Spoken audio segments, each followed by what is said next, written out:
Hey, welcome to another episode of the Coffee with Creators podcast. My name is Rob Balasabas. I'm really excited to have you here. Today is Monday, February 12th, and I wanted to share some articles and some news that have come across my inbox today that I think is really relevant to us today. And so it's going to be a bit of a different episode. Let me know how you feel about this format. I pay attention quite a fair bit to what's happening in the creator economy and the digital space and the digital media space. And I always kind of consume this content for myself. I talk about it amongst some peers and friends in the space. And, it came to me the other day that why am I not sharing this on the podcast?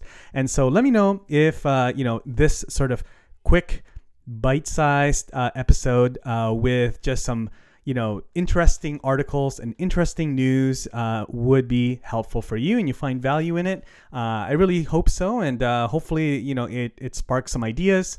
And if nothing else, it sparks some really cool conversation pieces for you during your day. All right. So the first thing I want to share with you is Cenat. He is a name synonymous with gaming and youth culture.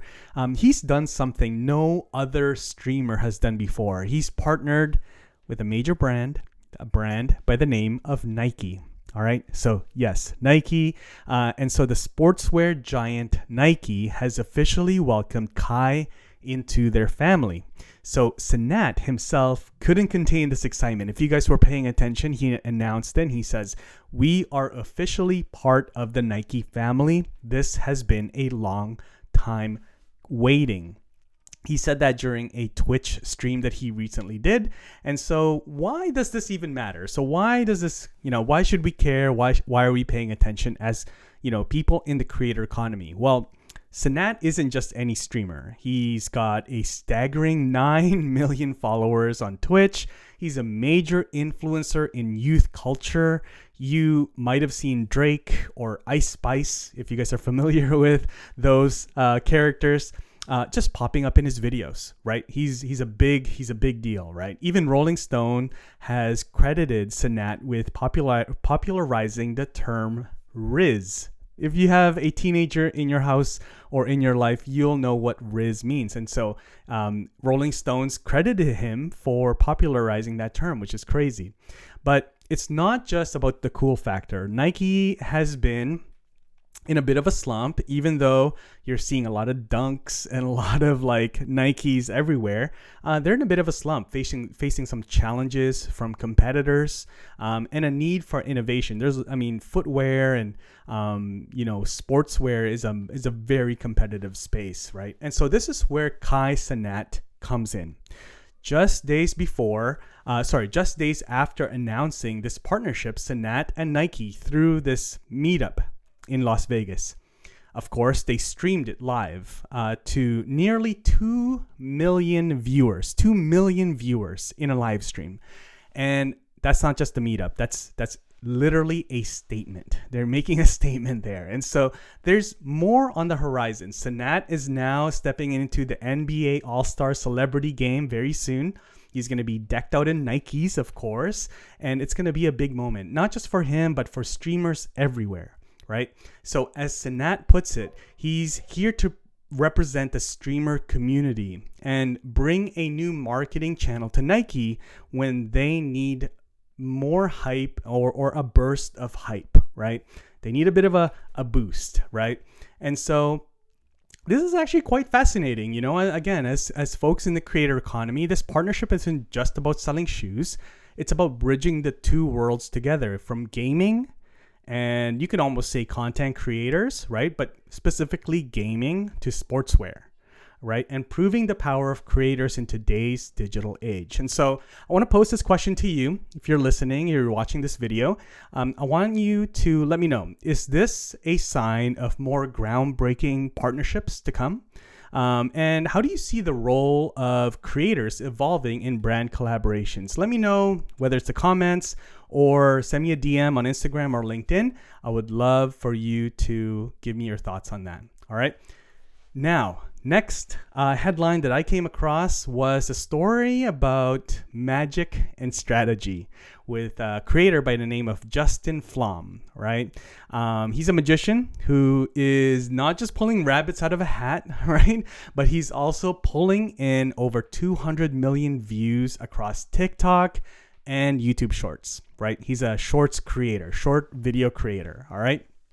So Justin Flom, that's Flom, is really redefining entertainment here. He's merging his, the old school magic with the digital age, right?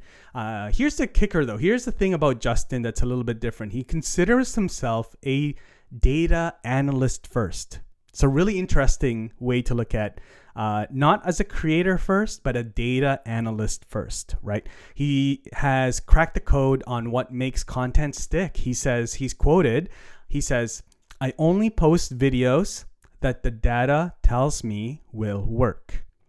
I only post videos that the data tells me will work. And so it's a blend of magic and method, right? This is something I've thought about a lot, especially it really started when I was working at my previous job at TubeBuddy.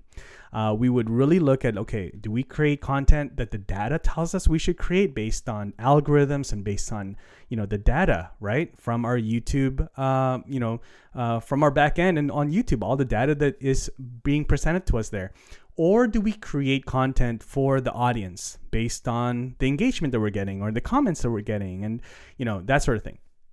And so with Justin Flom, he is really looking at data. And so what's his playbook? Let's kind of dive into his playbook here. I took a look at this. For starters, he creates content that makes you hesitate to swipe away. You're stuck. You're like, I can't, I'm glued. I'm locked in. As soon as you click on his videos, you're greeted with a mystery, right? You're like, it's automatically opens up like I gotta watch, right? Something that really tickles your curiosity, right? You're curious now. You can't stop watching. So he gets you. He's got great hooks, right? And it's this strategy that's really skyrocketed his watch time. It's been reported. I'm looking at it here that his watch time is at 150%. So what that means is people have watched his videos 150%. How can that happen? How can you watch a video more than 100%? What happens there is that people are watching twice, right? It's magic, right? And so people are rewinding and they're watching it twice. All right, let me get a sip of coffee here. Thank you, Nespresso. If anyone knows Nespresso, man, they are my dream sponsor for this channel. Anyways, we're getting I digress here, but so back to Justin Flom. So people are watching his videos at 150%. So again, people are watching his videos literally almost twice. Okay, so people are coming back. But his magic, does not end there, right? He's really mastered the art of faceless content. So it really proves that you don't need to be the center of attention to captivate an audience. It's about the magic and not the magician, if that makes sense, right? And so let's talk about numbers though. Okay, so that's his playbook. Let's talk about numbers now. His numbers he's not just making magic, he's making bank here, right? He's got 5.5 billion views last year, 5.5 billion with a B as in Bravo. And he's pocketed around $122,000 from YouTube alone, with Facebook being his golden goose for longer videos. So he's making even more money on Facebook. And so it's really clear that Justin is living proof here that understanding your audience and the platform's algorithm combined as a combination can place you atop of any swipe feed, whether it's Facebook, TikTok, or YouTube Shorts. It's really about crafting content that resonates, captivates your audience. All right. So with Justin, I also have a question here for you. With Justin's success, it really hinges on his understanding of data and audience behavior. So here's the thought. Here's the question. I'd love to hear back from you. In an era where content is king, right? We all know that content is king. How much should creators lean into the data analytics versus just pure creativity? Is there a magic formula, or is it all about the balance? I'm really eager to hear your thoughts and your experience on this. Have you tested out both, serving the data or serving just pure creativity, pure audience? let me know. Again, let me know in the comments. Let me know in in a DM. I'd love to hear from you, or tag me on Instagram and let me know your thoughts. All right. Okay. The last, for today anyway, the last headline that came across was this headline about Instagram and Threads and how they're evolving their approach to political content. It's a real fine line, right? Like, I don't really talk about politics too much on my channel here, but political content is a big niche, right? It's a big niche, especially whenever it's coming around to election time and things like that. So it's a fine line between expression and experience, and they're trying to walk it, they meaning Instagram and Threads, they're trying to walk it with intention. So let's dive in here. Instagram and Threads are a place where we connect, where we share, and we discover new content, new creators, new ideas. We all know that. But what happens when politics enters the mix, right? What happens then, right? The platforms have made it really clear. If you're into political content, that's totally your call. They're not going to get in the way of it. They're not going to judge you. And they're not stepping in the way of what you choose to follow. However, they're drawing a line at proactively recommending political content from accounts you don't follow. Okay, so here's what it means.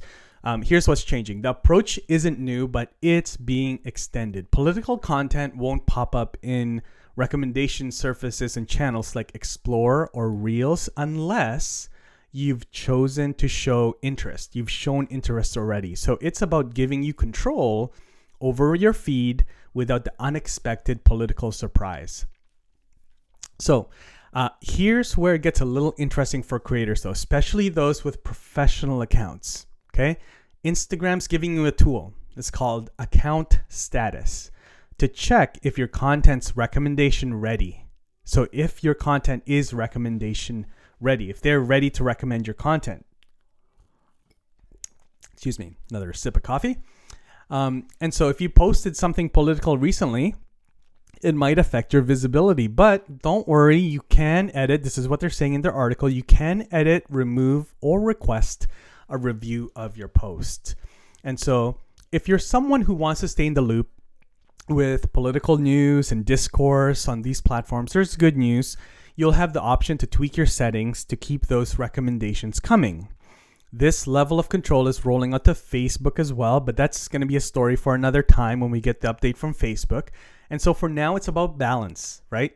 Instagram and Threads are working to refine the recommendation systems, ensuring that you're connected with the content that's relevant to you without compromising the diversity of what you can discover. And so I'd love to hear from you on this whole topic. How do you feel about this approach to political content on social platforms? Do you prefer your feed curated or unfiltered? Let me know in the comments or in the DMs. All right. And so as we wrap up today, again, my name is Rob Balasabas. Thank you so much for hanging out with me. I want to say thank you to our sponsors of this episode. That's going to be StreamYard, right? Which is my favorite go-to platform for live streaming, creating content. And also Opus Clip. It's a great AI platform for video editing and creating short form content. There's a free trial link in the description and in the show notes. Let them know that Rob sent you. Thanks again for listening. I would love your feedback on this format of a podcast episode with just giving you some quick bite-sized news. And thank you again for listening and hanging out with me. And I'll see you in the next episode. Take care for now.